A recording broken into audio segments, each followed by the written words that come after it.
ఏమంటే బైబిల్లో మనం ఒక మాట మనం ఒకవేళ చూస్తే అందరూ తీయాలి. బైబిల్ నుంచి కొన్ని మాటలు మనం ఆ చదువుకుందాం, తెలుసుకుందాం. కీర్తన గ్రంథము 29 మొదటి వచనము. కీర్తన గ్రంథము 29వ అధ్యాయము. అందరు తీయాలి. 29వ అధ్యాయము మొదటి వచనము.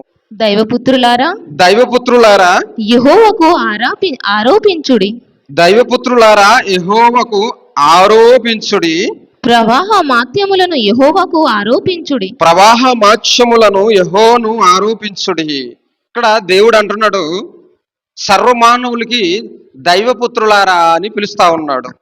ఏమండి, దేవుడు అర్థం కాకపోతే మనిషి జీవితం వ్యర్థమైపోతుంది. వ్యర్థం కాకుండా ఉండాలి అంటే ఆ దేవుని గురించి ఖచ్చితంగా తెలుసుకోవాలి. ఆ దేవుడు సకల మానవులందరినీ ఏమంటున్నాడంటే దైవపుత్రులారా అంటున్నాడు. ఏమండి, భూమి మీద మానవులందరూ ఎవరు పిల్లలు, ఎవరు కుమారులు, ఎవరు నిర్మిస్తే, ఎవరు సృష్టిస్తే సృష్టింపబడిన వారు. ఏమండి, భూమి మీద బ్రతుకుతున్న మానవులందరంట దైవపుత్రులు, అంటే దేవుని నుంచి కలిగిన వారు. ఏమండి, భూమి మీద ఎంతమంది అయితే ఈరోజు 900 కోట్ల మందో, దాదాపు 950 కోట్ల మంది భూమి మీద ఎంతమంది అయితే బ్రతుకుతున్నారో వీరందరూ అంట ఎవరంట దైవపుత్రులు, అంటే దేవుని చేత సృష్టింపబడిన వారు, దేవుని దగ్గర నుంచి వచ్చిన వారు, దేవుని పిల్లలు. ఏమండి, మరొక మాట మనం చూద్దాం. మరొక మాట యెషయా గ్రంథం. ఎప్పుడైతే ఈ దేవుని పిల్లలు దేవుణ్ణి మర్చిపోయారో అప్పుడు దేవుడు, ఏమండి, యెషయా గ్రంథము మొదటి అధ్యాయము 2వ వచనము. దేవుణ్ణి మర్చిపోయిన దేవుని పిల్లల గురించి దేవుడు బాధపడుతూ, నా పిల్లలు నన్ను మర్చిపోయి, ఏమండి, దైవపుత్రులని వారికి తెలియక ఈరోజు నా గురించి అర్థం చేసుకోలేకపోతున్నారని దేవుడు, ఏమండి, యెషయా గ్రంథము మొదటి అధ్యాయము 2వ వచనము. యెహోవా మాటలాడుచున్నాడు. దేవుడు మాట్లాడుచున్నాడు. ఆకాశమా ఆలకించుము. ఆకాశమా ఆలకించుము. భూమి చెవియొగ్గుము. భూమి చెవియొగ్గుము. నేను పిల్లలను పెంచి గొప్పవారినిగా చేసి తిని, నేను పిల్లలను పెంచి గొప్పవారుగా చేసి తిని, వారు నా మీద తిరగబడి ఉన్నారు. వారు నా మీద తిరగబడ్డారు. ఎవరు తిరగబడ్డారంట? దైవపుత్రులు ఎవరి మీద తిరగబడుతున్నారు? దేవుని మీదే తిరగబడుతున్నారు. దేవుని మీద తిరగబడినందుకు దేవుడు ఎవరితో మాట్లాడుతున్నాడు? ఎవరితో మాట్లాడుతున్నాడు? ఆకాశమా, ఇంకా ఎవరు నా మాట వినడం లేదు. భూమి మీద నా పిల్లలుగా, నా కుమారులుగా బ్రతుకుతున్న వీరు నా మాటలు అసలు లెక్క చేయడం లేదు. నా గురించి తెలుసుకోలేకపోతున్నారు. నేను వారికి అర్థం కాలేదు. నేనే వారిని పుట్టించాను, నా స్వరూపంలో వారిని బ్రతికనిచ్చాను, ఈ సకల సృష్టిని వారికి హ్యాండ్ ఓవర్ చేశాను, వారికి ఇచ్చి వారిని బ్రతికిస్తుంటే వారేమో నన్నే మర్చిపోయారు. ఎవరిని మర్చిపోయారు? ఎవరిని మర్చిపోయారు? దేవుణ్ణి మర్చిపోయారు. ఈరోజు ఎంతమందిగా దేవుని యొక్క మనసు, దేవుని యొక్క ఆలోచన, ఆయన సృష్టికర్త, ఆయన లేనిదే నేను లేను, ఆయన నన్ను కలుగజేశాడు, ఆయన నాసిక రంధ్రంలో జీవవాయువుదగా నేను నరుడుగా ఉన్నానని ఎంతమందికి అర్థమవుతుంది ఈరోజు? ఏమండి, ఎంతమంది అర్థం చేసుకుంటున్నారు? ఆయన అంటున్నాడు, దైవపుత్రులారా అని పిలిచినా వీరందరూ ఎవరి మాట వినడం లేదట? ఆ దేవుని మాట వినక, ఏమండి, భూమి మీద బ్రతుకుతూ ఈ జీవిత కాలమే ఇంతే అనుకుంటూ ఉంటున్న ఆ తరుణంలో దేవుడు ఇంకా తన పిల్లలు తన మాట వినకపోయినప్పుడు ఇంకా ఎవరితో మాట్లాడాలి? ఆకాశంతో మాట్లాడుతున్నాడు. ఆకాశమా నా మాట విను, భూమి చెవియొగ్గు, నేను పిల్లల్ని పెంచాను, అన్ని సదుపాయం ఇచ్చాను వారికి, గాలి అని, నీరని, సమస్తాన్ని ఇచ్చినప్పటికీ వారు ఏమైపోయారు? మరొక మాట చూద్దాం. మరొక మాట మీకా గ్రంథం 4వ అధ్యాయం. అందరు తీయాలి, బైబిల్ అందరు తీయాలి. ఏమంటే నిజంగా దేవుడు అర్థం కాకపోతే నా జీవితమైనా, భూమి మీద నువ్వు బ్రతుకుతున్న నీ జీవితమైనా, ఇంకా ఎవరి జీవితమైనా వ్యర్థమైపోతుందని తెలుసుకోవాలి. ఈరోజు చక్కనైన విషయాన్ని మనం తెలుసుకుంటున్నాము. జాగ్రత్తగా దాన్ని మనం ఇంకా ఆలోచించాలి. ఏమండి ఏమండి ఎంతమంది పిల్లలు ఉన్నారంటే ఎవరి వల్ల పుట్టారని ఎప్పుడైనా అర్థం చేసుకుంటున్నారా? అసలు భూమి మీద ఆ దేవుని సన్నిధిలో ఉంటున్న మనకైనా ఆ దేవుని యొక్క ఆ మనసు మనకు అర్థమైందా? మనం అర్థం చేసుకోగలుగుతున్నామా? మరొకసారి చదువు మాట. కళ్ళములో ఒకడు కళ్ళములో ఒకడు పానాలు కూర్చున్నట్లు యెహోవా వారిని సమకూర్చును. యెహోవా వారిని సమకూర్చును. అయితే వారు ఆయన తలంపులు తెలుసుకొనుకున్నారు. దేవుని యొక్క తలంపులంట ఈ మానవుడు కూడా తెలుసుకోలేకపోతున్నాడు. ఆయన ఆలోచన వారు గ్రహింపకున్నారు. ఆయనకు ఒక ఆలోచన ఉంది, ఆ ఆలోచన గ్రహించుకోలేకపోతున్నారు. ఎవరది గ్రహించుకోలేకపోతున్నారు? భూమి మీద మానవులు. ఏమండి దేవుడు క్రైస్తవులనే ప్రేమించడం లేదు. దేవుడు ఏమండి ఒక మతానికి లేదా ఒక కులానికి లేదా ఒక జాతికి చెందినవాడు దేవుడు కాడు. అందుకోసం అందరిని అంటున్నాడు దైవపుత్రులారా అని పిలుస్తా ఉన్నాడు. అందరిని నేనే పుట్టించాను అంటున్నాడు. వీరందరూ దారి తప్పిపోయి నా మాట వినక నాన్నే ఎదురు తిరిగినప్పుడు నేను ఇంకెవరితో మాట్లాడాలని ఆయన ఆకాశంతో మాట్లాడుతూ, ఇదిగో నేను వీరిని ఎలా చేశాను ఆకాశంతో చెప్పుకుంటున్నాడు. ఏమని చెప్పుకుంటున్నాడు? వీరిని కళ్ళములో దాన్ని ఎలాగైతే సమకూరుస్తారో అలాగే నేను సమకూరిస్తే వీరు నా ఆలోచన గ్రహించుకోలేకపోతున్నారు, నా మనసును గ్రహించుకోలేకపోతున్నారు, వీరు నన్ను మరిచిపోయారు. ఏమండి వీరిని నేను ఎందుకు పుట్టించను కూడా వారు గ్రహించుకోలేకపోతున్నారు. మరొక మాట మనం చూద్దాం. మరొక మాట యెషయా గ్రంథం 43 యెషయా గ్రంథం 43:7 ఒకసారి చదువుమా. అసలు భూమి మీద ఎంత ఆలోచన కలిగి తన గ్రహింపుతో తన మేధశక్తితో ఇవన్నీ సమకూర్చబడి వీటిని మీరు అనుభవించాలని మిమ్మల్ని మనందరినీ ఈ సృష్టిలోని మమ్మల్ని ప్రవేశింపబెట్టిన ఆ దేవుణ్ణి మరిచిపోయి ఇష్టానుసారంగా బ్రతుకుతున్న ఆ తరుణంలో దేవుడు అంటున్నాడు, నా పిల్లలు నన్ను అర్థం చేసుకొనక భూమి మీద వ్యర్థమైన జీవితాలను గడుపుతూ నాకు దూరం అయిపోతున్నారని తన బాధ ఎవరితో చెప్పుకుంటున్నాడంటే ఆకాశంతో భూమితో చెప్పుకుంటూ ఆయన అంటున్నాడు, ఇదిగో ఈ పిల్లల్ని నా కొరకే నేను పుట్టించాను. చదువుమా.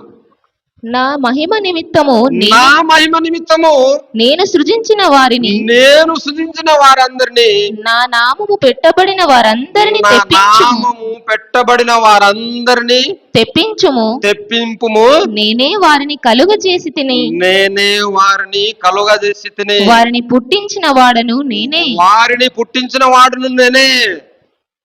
ఎవరు పుట్టించాడు భూమి మీద మానవులందరికీ? దేవుడు నీకు అర్థం కాకపోతే ఈ భూమి మీద నీకు నచ్చినట్లుగా నువ్వు బ్రతుకుతూ నీ ఇష్టాన్ని నువ్వు ఏం చేసుకుంటున్నావు? నీ ఇష్టాన్ని నెరవేర్చుకుంటూ దేవుడికి దూరం అయిపోయి ఏమండి ఆయనకు అర్థం చేసుకోలేకపోతే నీ జీవితం వ్యర్థమైపోతుంది. నేనే వీరందరినీ పుట్టించాను. ఎవరిని పుట్టించాడంట ఆయన? అందరినండి, క్రైస్తవులే కాదు, భూమి మీద ఎంతమంది అయితే ఉంటున్నారో వారందరినీ నా పేరు పెట్టి నా ప్రజలు, నేనే వారికి పుట్టించను, నేనే వారి దేవుడను. అర్థమవుతుందా అండి దేవుని యొక్క ఆలోచన? దేవుడు అర్థమవుతున్నాడా మీకు? ఏమండి దేవుడు అర్థం కాకపోతే అందుకోసమే జీవితం అర్థమైపోతుంది. అది ఎవరైనా సరే. ఈరోజు చాలా మంది జీవితాలు పాడు చేసుకుంటున్నారు, వ్యర్థమైన జీవితాలను గడుపుతున్నారు. ఏమండి ఏవేమో ఆలోచించుకుంటూ భూమి మీద రకరకాలుగా బ్రతుకుతున్నారు. ఏమండి ముఖ్యంగా ఎవరి కోసం ఆలోచించాలి, ఎవరి కోసం అర్థం చేసుకోవాలని తెలియక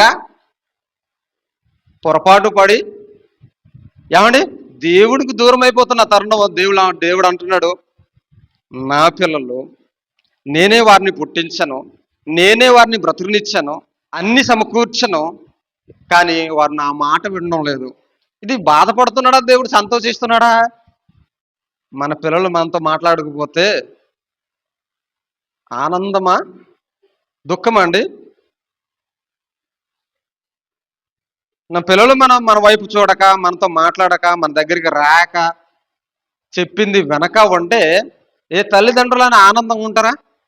సంతోషంగా ఉంటారా? ఏమండి? సంతోషంగా ఉండరండి. ఎందుకంటే కన్నందుకు పిల్లల మీద వారికి అధికారం, ఏమండి, కన్నందుకు, వారికి నేను బాగోగులు చూసినందుకు, నా పిల్లలు నాకు సహాయకులుగా ఉంటారు, నా మాట వింటారని తల్లిదండ్రులు ఎంతో ఆశపడి పిల్లల్ని పుట్టించినందుకు ఆ పిల్లల తల్లిదండ్రులు ఆ మీద తిరగబడినప్పుడు ఆ పరిస్థితి ఎలాగుంటుందో ఒకసారి మనం గమనిస్తే, అదే సిచ్యువేషన్ దేవుడు అంటున్నాడు, నా పిల్లలు నా మీద తిరగబడ్డారు, నా మాట అసలు వినడం లేదు. నేను వారిని ఎందుకు పుట్టించానంటే నన్ను మహింపరచడానికి, నేనే వారు దేవుడిని వారు తెలుసుకోవడానికి నేను పుట్టిస్తే వారు ఏం చేసుకున్నారంటే అసలు నన్ను, ఏమండి, నన్ను మహింపరచడం లేదు కదా, అసలు నన్ను అర్థం కూడా చేసుకోలేకపోతున్నారు, ఏమండి, భూమి మీద వ్యర్థంగా బ్రతుకుతున్నారు అంటూ దేవుడు ఆలోచిస్తున్నాడండి, అంటూ దేవుడు మాట్లాడుతున్నాడండి. పిల్లలే కన్నందుకు తల్లిదండ్రులు గౌరవపరచకపోతే, మర్యాద ఇవ్వకపోతే ఆ తల్లిదండ్రులకి ఏం మర్యాద ఉంటుంది, ఏం గౌరవం ఉంటుంది? ఏం ఉండదు. ఏముంటుందా? ఆ? ఏముండదు. అందుకోసం దేవుడు ఇంకొక మాట అంటున్నాడు. రోమిలికి రాసిన పత్రిక 2వ అధ్యాయము 24వ వచనము. నిజంగానండి తన పిల్లలుగా మనము ఎంతో అదృష్టవంతులం. ఈ మనసు తెలుసుకుంటే దేవుని సన్నిధిలో మనం కూర్చున్నందుకు మనం ఎంతో ధన్యులం, ఎంతో అదృష్టం కలిగిన వారం మనం. అంత అదృష్టాన్ని పొందుకున్న మనకు ఒకవేళ అర్థమైతే మన జీవితం ఏమవుదు? అర్థం అవదు. మనం కూడా అర్థం చేసుకోకపోతే మన జీవితాలు కూడా వ్యర్థమైపోద్ది. ఏమండి? భూమి మీద మానవులు అంట దేవుని యొక్క మనసు అర్థం చేసుకోలేకపోతున్నారు. అందుకోసం దేవుడు అంటున్నాడు రోమిలికి రాసిన పత్రిక 2వ అధ్యాయం 24వ వచనంలో, రాయబడిన ప్రకారము మిమ్మల్ని బట్టియే కదా దేవుని నామము అన్యజనుల మధ్యన దూషింపబడుచున్నది. దేవుని నామం ఏం చేయబడుతుంది? దూషింపబడుతుంది. నిజంగా దేవుని యొక్క ఆలోచన, దేవుని యొక్క పిల్లల ఆలోచన తిరిగి తన పిల్లల ద్వారా తనకి ఇంకా ఏమైనా మహిమ కలుగుతుందా అంటే, మహిమకు బదులుగా తనని ఏం దొరుకుతుంది? ద్వేషించడం ఆయన చూస్తున్నాడు. ఏమండి? మరొక మాట మనం చూద్దాం. మరొక మాట ఏమండి? తన పిల్లలుగా తనను ద్వేషించేవారిగా, మన ద్వారా తనను బాధపడేవారిగా మనం ఇన్ని రోజులు మనం ఒకవేళ ఆ విధంగా ఒకవేళ ఉంటే, ఆ దేవుని యొక్క మనసు మనం తెలుసుకోవాలి, ఆ దేవుని యొక్క ఆలోచన మనం తెలుసుకోవాలి. ఈరోజు దేవుణ్ణి అర్థం చేసుక బ్రతుకుతున్న ఈ తరుణంలో, బ్రతుకుతున్న ఈ సందర్భంలో రకరకాలుగా మైండ్ సెట్, రకరకాల ఆలోచనకు మనుషులు వెళ్ళిపోతే దేవుడు తన కుమారుడు ప్రేమించి లోకానికి పంపించాడు తెలియపరచాలని. ఎవరిని పంపించాడు? ఎవరిని? దేవుని నామాన్ని దూషణకరంగా మార్చేశారు. ఎవరు? దేవుని పిల్లలైన వారు దూషణకరంగా మార్చేసి రకరకాలుగా దేవుళ్ళు చేసుకొని రకరకాల పద్ధతులకు వెళ్ళిపోయి రకరకాలుగా బ్రతుకుతున్న తరుణంలో వీరు నన్ను మరిచిపోయారు. కుమారుడా, నువ్వు వెళ్ళయ్యా లోకంకి వెళ్ళి నా గురించి చెప్పని ఎవరికి పంపించాడు? యేసుక్రీస్తుని పంపించాడు. యేసుక్రీస్తుని పంపిస్తే ఆయనకేం గౌరవం మర్యాద దొరికిందండి? ఆయన గౌరవపరిచారేంటి? ఆయనకు మర్యాద ఇచ్చారేంటి? అసలు దేవునికే మర్యాద లేదు, దేవునికే గౌరవం లేదు. ఆ తర్వాత దేవుడు బాధపడుతూ నా పిల్లల్ని ఎలాగైనా నేను రక్షించాలి, భూమి మీద నన్ను మర్చిపోయారు. దేవుని కుమారుడని యేసుక్రీస్తు భూమి మీదకి వచ్చి ఆయన ఏమంటాడో తెలుసా? ఆయన ముళ్ళ కిరీటం ధరింపజేసి, ఆయన పిడిగుద్దులు గుద్ది, ఆయనకు ఎన్నో చిత్రహింసలు చేసినందుకు ఆయన ఒక మాట అంటున్నాడు. ఏం మాట అంటున్నాడు చూద్దాం. లూకా రాసిన సువార్త పత్రికలో 23:34. ఏమండి? ఇది అర్థం కాకే చాలా మంది ఇంటికాడ ఉండిపోయారు తెలుసా? చాలా మంది కాలక్షేపణలు చేస్తున్నారు. దేవుని యొక్క మనసు తెలియదు, దేవుని యొక్క ఆలోచనలు తెలియదు. ఈరోజు సంఘంలో ఉన్నవారైనా, యేసుక్రీస్తు దగ్గరకు వచ్చిన వారైనా, బాప్తిస్మం ఈరోజు చాలా మంది అండి ఎక్కడ ఉండిపోయారు? ఏమండి? ఎందుకు? ఆయన అనింది తప్పు కాదు. ఎవరు అనింది? దేవుడు అనింది తప్పే కాదు. అందుకోసం ఆయన ఆకాశంతో భూమితో మాట్లాడుతున్నాడు. నేను పిల్లల్ని పెంచాను కానీ నా మాట అసలు ఎవరు వినడం లేదు, నన్ను ఎవరు పట్టించుకోవడం లేదు. నన్ను పట్టించుకోక వారి జీవితం వారి వ్యర్థపరుచుకుంటున్నారు.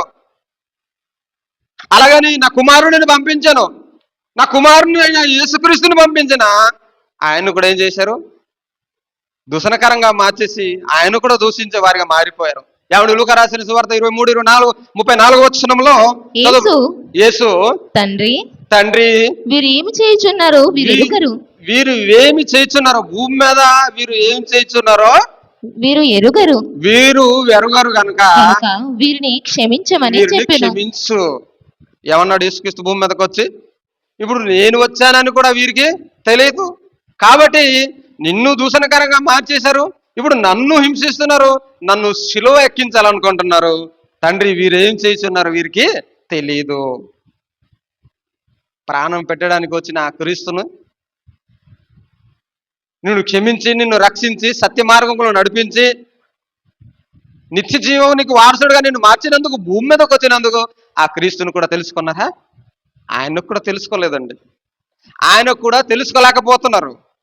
ఆయనను గురించి కూడా ఆలోచించలేకపోతున్నారు. ఎలాంటి సమాజం మీద మనుషులు ఎలా మారిపోయారంటే, ఏమండి, దేవునికి మతం అంటగట్టేసి నీదొక మతం, నాదొక మతం, నీదొక దేవుడు, నాదొక దేవుడు.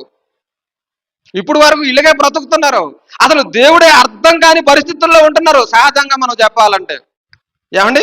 ఆయన వీరేం చేస్తున్నారు వీరికి తెలియదు. అందుకోసమే వారు నన్ను ఏం చేశారో తెలుసా? నన్ను ఏం చేస్తున్నారో తెలుసా? ఏమండి? మార్కు సువార్త 15వ అధ్యాయం 18, 19, 20 అందరు చదవాలి, అందరు తీయాలి. ఏమండి? బైబుల్ అంటే ఆసమాస పుస్తకం కాదు, ఏదో ముసుగేసి ఏదో ప్రార్థన కూర్చుండి వెళ్ళిపోయే పుస్తకం అది కాదు. మహాజ్ఞాన గ్రంథం. దీంట్లో జ్ఞానం ఉంది. ఈ జ్ఞానము ప్రతి ఒక్కరికి కావాలి, ప్రతి ఒక్కరికి అవసరం.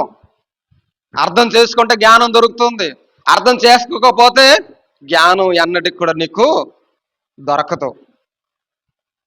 ఏమండి? యూదుల రాజు నీకు శుభమని చెప్పి, యేసు ప్రభుకి యూదుల రాజు నీకు శుభము, ఆయనకు వందనములు చేయసాగిరి. ఆయనకు వందనములు చేయసాగిరి. మరియు రెల్లుతో ఆయన తల మీద కొట్టి, ఆయనకు రెల్లుతో ఆయన తల మీద కొట్టి, ఆయన మీద ఉమ్మి వేసి మోకాళ్ళుని ఆయనకు నమస్కారము చేసి, ఆయనకు నమస్కారం చేసి, వారు ఆయనను అపహాసించిన తర్వాత ఆయన మీద ఊదరంగు వస్త్రము తీసివేసి. ఏమండి? భూమి మీదకి వచ్చిన ఈ మానవులందరూ దేవుణ్ణి మరిచిపోయిన తరుణంలో తన కుమారుడైన యేసుక్రీస్తుకి మరలి భూమికి పంపించి, నువ్వు వెళ్ళి చెప్పయ్యా అని చెప్పినందుకు, ఆయన వచ్చినందుకు ఆయన ఏం చేశారు? ఆ దేవుణ్ణి తెలుసుకోలేకపోయారు. ఆయన పంపించిన కుమారుని కూడా తెలుసుకోలేకపోయారు. ఆ కుమారుని కూడా ఏం చేశారంటే హింసించారు, ఉమ్మి వేశారు. ఏమండి? రెల్లుతో అతను తల మీద కొట్టారు, ముళ్ళకిరీటం పెట్టారు. ఆయన ఏమంటారు? ఇంకా అపహాసించారు. ఎవరిని? ఈ దేవుని కుమారుడైన యేసుక్రీస్తుని అపహాసించారు. ఎవరు అపహాసించారు? భూమి మీద ఉన్న మనుషులే. ఎందుకు? దేవుడు అర్థం కాలేదు కాబట్టి, దేవుణ్ణి అర్థం చేసుకోలేకపోయారు కాబట్టి. ఏమండి? ఆయన్ని కూడా హింసించారు. అసలు యేసుక్రీస్తు ఎలాంటి వాడు? ఆయన ఎలాంటి వాడు అండి? తను తగ్గించుకొని భూమి మీదకి వచ్చి మిమ్మల్ని రక్షించాలి, మిమ్మల్ని బాగు చేయాలి, మిమ్మల్ని సరైన మార్గంలో తీసుకెళ్ళాలి. మీరు తప్పిపోయారు, దేవుని మాట మీరు వినడం లేదు, ఇదిగో ఆ దేవుడు పరలోకంలో ఉన్నాడు, ఆ పరలోకం మీరు కూడా వెళ్ళాలి, ఆ దేవుడి పిల్లలైన ఆ దైవ పుత్రులు మీరు అని చెప్పడానికి వచ్చినందుకు ఆయనకి ఎంత హింసించారు. ఏమండి? ఈరోజు సువార్త గురించి చెప్పినా, దేవుని గురించి చెప్పినా ఎవరైనా వినేవారు ఉన్నారా? ఎవరైనా వింటారా? దేవుని గురించి చెప్తే వింటారా? ఎక్కడో రికార్డేజ్ అవుతుందంటే అక్కడ, ఎక్కడో ప్రోగ్రామ్ అవుతుంది అక్కడ. ఏమండి? ఎక్కడ ఎంటర్టైన్మెంట్ అవుతుంది అక్కడ. రకరకాలుగా మనుషులు తిరుగుతున్నారు. కానీ జ్ఞానం బోధిస్తున్నప్పటికీ, వాక్యం బోధిస్తున్నప్పటికీ విలువైన మాటలు, విలువైన సంగతులు బోధిస్తున్నప్పటికీ వింటారా? ఏమంటే యేసుక్రీస్తు వచ్చి తను కూడా తన ప్రాణాన్ని పెట్టి భూమి మీద మానవులందరినీ ఏకపరిచి అందరినీ మార్చి సన్మార్గమును నడిపించడానికి ఆయన వచ్చినందుకు ఆయన్ను కూడా హింసించారండి. ఆయన ముఖం మీద ఉమ్మేశారండి, పిడిగుద్దులు గుద్దారండి. ఏమండి ఏమండి మరొక మాట మనం చూద్దాం. మరొక మాట యోహాను సువార్త. అంటే యేసుక్రీస్తుని అంత తగ్గించుకోవడానికి, అంత హింస పొందడానికి, ఏమండి యేసుక్రీస్తు ఏమో సాధారణమైన వాడు కాడు. బైబిల్లో యోహాను సువార్త 1వ అధ్యాయము 3వ వచనంలో యేసుక్రీస్తు గురించి ఏమి రాయబడి ఉందంటే, యేసుక్రీస్తు లేకుండా ఈ సృష్టే కలగలేదు. ఎవరు లేకుండా? చదువుమా యోహాను సువార్త 1వ అధ్యాయం 3వ వచనము. కలిగి ఉన్నది ఏదియు ఆయన లేకుండా కలుగలేదు. కలిగి ఉన్నది ఏదియు యేసుక్రీస్తు లేకుండా కలగలేదు. ఆయనలో జీవముండెను, ఆయనలో జీవముండెను. ఆ జీవం మనుష్యులకు వెలుగై ఉండెను. ఆ జీవమే మనుషులందరికీ వెలుగై ఉన్నది. కానీ ఆ వెలుగుని ఎవరు చేయలేకపోయారు? గ్రహించుకోలేకపోతున్నారు, తెలుసుకోలేకపోతున్నారు, అర్థం కావడం లేదు. అందుకోసమే దేవుడు అర్థం కాకపోతే భూమి మీద పుట్టినందుకు నీ జీవితం వ్యర్థమని దేవుడు అంటున్నాడు.